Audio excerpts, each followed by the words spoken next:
What is up, my friends? You are very welcome along to Thursday night's late night agenda. Tonight, I'm going to be discussing Joel Matip's future at the club, Mohamed Salah's future at the club, and a little few other bits and pieces as well. For those of you who may not be aware, I did record and put out a preview video for the Wolves game a little bit earlier on today. If you do get a chance, please do go and watch it. Let me know what you think of my starting 11 prediction and, of course, my score prediction. And I also want your input on tonight's video, so let me know your thoughts on the subject to speak about in the comment section. Drop a like on the video and, hit that subscribe button if you haven't done so already. Although sometimes I feel like you've probably already subscribed if you're watching this. I feel like I'm pitching to a very small cohort of people there who maybe watch regularly and don't subscribe, so please do hit the button. Anyway, let's get to the point. Let's start off with the Joel Matip news. Neil Jones of Goal, I think formerly of the Echo if I'm not mistaken, said that there's been growing whispers from within the football club that Joel Matip's 7 years at Anfield could be coming to an end in the summer. I have to say, it doesn't surprise me. And I'm not saying that from the point of view of Joel Matip being in any way a poor defender. Far from it. When Joel Matip's available and fit, I think he's an excellent defender. But he is getting on in years, and we do need to refresh the average age of the squad. If you look at the defenders, we currently have Virgil van Dijk, obviously in his 30s. Joe Gomez, still really young. Canade, very young for a centre-back.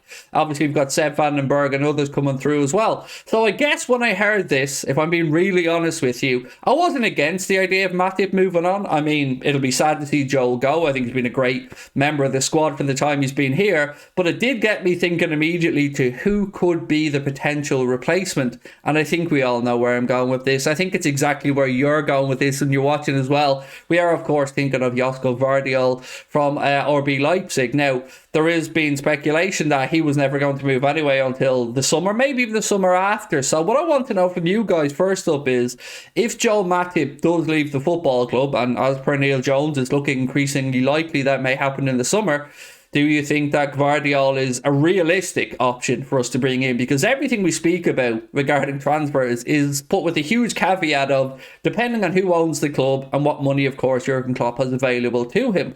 Now, there has been some updates or potential updates on the ownership front. Not enough that I feel comfortable bringing it to you guys in a video, because you've probably seen it on social media. There are whispers coming out of the Arab side of the world that suggest that maybe a Qatar-Saudi Arabian partnership could come in and buy Liverpool Football Club. But we have to wait and see what happens there, because I be honest all the time and say I have no idea what's going on with regards to the ownership situation. I've got no input on that. I've got nobody briefing me on that. I'm just like everybody else waiting to see what happens. But do keep an eye on it. Some people think it's a little bit coincidental that the day after the January window closed, all of a sudden there's more talk about takeovers. But, the cynic in me thinks, okay, I hear you. But I do think maybe there's something to it. I guess we'll find out soon enough. Now we move on to probably the bigger of the stories that I'm going to cover today. And that is one that we did touch on a few weeks ago, but one that has popped back up today. And that is the story that comes via Calcio Mercato in Italy that suggests that Paris Saint-Germain hold a very strong interest and a desire to sign Mohamed Salah in the summer. And the figure that's been mentioned here is 80 million euro. Now, I did bring this up to you guys a few weeks ago. Some people seen where I was going with my thought process. Some people thought I was just, linking Mohamed Salah meeting with the president of PSG and it was purely coincidental. I don't think there's ever any smoke without fire. So I guess my worry is, one, I don't want Mo to go. Got to be very clear about that one. I will be somebody who says he's not playing good enough at the minute. He's not anywhere near his best form, but I do want him at the club. So I guess the only way I see Mohamed Salah potentially being sold in the summer is if FSG are still at the helm and if we spend money to bring in Jude Bellingham, but we need other money. Because I do think the Bellingham money will be something Liverpool can afford regardless. But after that, I don't know where Jurgen Klopp gets the rest of the money to start the rebuild. So that's why I'm worried. I'm worried that if FSG are still at the club, that Jurgen Klopp may be put in that dilemma from them.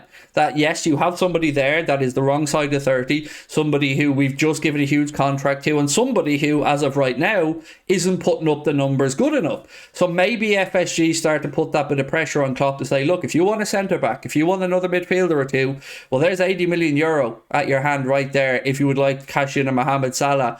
And I hope that isn't the case. But the cynic in me thinks that it may well be the case that Jurgen Klopp is forced to make a hard decision or two.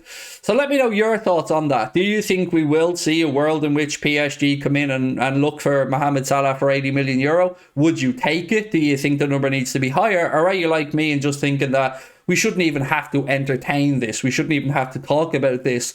But with FSG at the helm, I think, it's realistic that those of us who are a little bit cynical can put 2 and 2 together. And I think in this case, come up with a 4 and not a 5, 6 or a 7. So let me know your thoughts on that one anyway. A little update on Bobby Firmino. It looks like we're getting closer and closer to an agreement for Bobby Firmino to sign on for, I think, a 2-year extension at the club. His agent has been speaking in recent days as well. And all signs do really look positive in this one. I think it was Steve Nicol and a few others have been speaking about Firmino as well, and I really do want him to stay, but I will admit I'm entirely biased in this because he's my favourite player, but I do think he still has a bit to give to the team, and I do still think that he has attributes that I don't yet see from other attackers that we have in the team, namely being able to make space for Mohamed Salah to operate in. So let me know your thoughts on that one as well. There was also an interview today, Darwin Núñez with Sky Sports, in which he spoke about the language barrier, of course, that he's had since he's come to Liverpool. Jurgen Klopp doesn't speak Spanish, Darwin doesn't speak English, so he said that a lot of the time he's lent on Luis Suarez for information, for advice, and of course to be a confidant, and he credits Luis Suarez a lot for his development. So good to read that, very interesting as well. And the final thing is around the situation with Ryan Brewster. So apparently before they were given a transfer embargo, they missed sending part of Liverpool's payment and the payment plan that's worked out between Liverpool and Sheffield United for Ryan Brewster. One of those payments had been missed. I don't know what this means. I don't know what the knock-on effect is. I just read it earlier on and thought I'd bring it to your attention.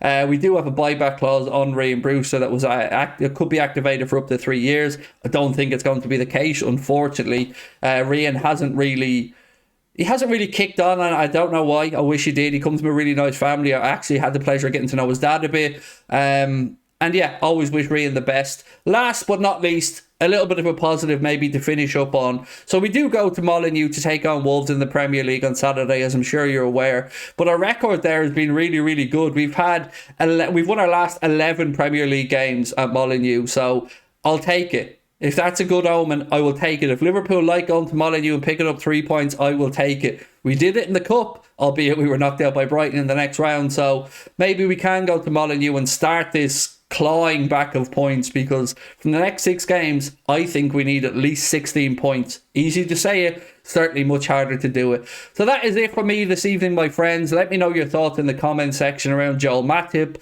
Mohamed Salah, and frankly the ownership situation if you want to pitch in on that one. Really looking forward to catching up with you guys for a watch along at the weekend. We will be on the Twitch channel from 2 p.m. Link in the description of this video. And as always, thank you guys for your time. I hope you're having a lovely week. Much love. Bye bye.